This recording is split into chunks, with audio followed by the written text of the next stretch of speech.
Let's go. So, anong papagawa mo? Oh, Cut and color? yeah. What haircut? Just a trim. Okay, just a trim. How about the color? What Like color? ash, like a cool brown. Oh, you have a picture? Or... Yeah.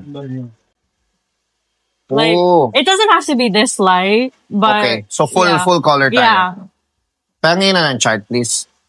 Oh, nice. That's very nice. Okay. Now, what do you think is the closest color? Maybe here or I think this is yeah. the color. Okay. Yeah. So, our process, we have to remove yung color mo. We have to remove this. Nagpa-black ka ba? No, there's no dye. Like a year ago?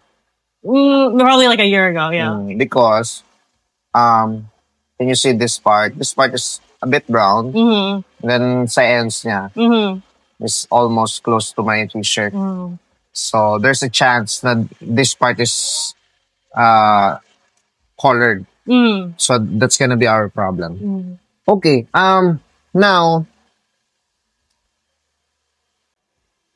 okay. Anyway, 1 year ago naman, ano? So trim lang, no? Trim lang. Just a trim. Yeah. Okay. If, kasi process natin is we have to remove the color.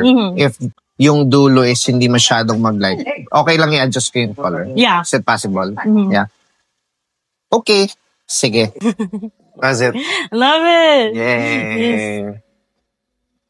Effort lang, no? So we have to remove the color first, your existing color, and then we're gonna put the, and then, lagaan na lang ng anti-yellow para hindi ikaw rin, para hindi mag-fade. Ma'am, thank you, ah. Thank you. Yeah. Thank you. Saan ba kayo? Saan kayo?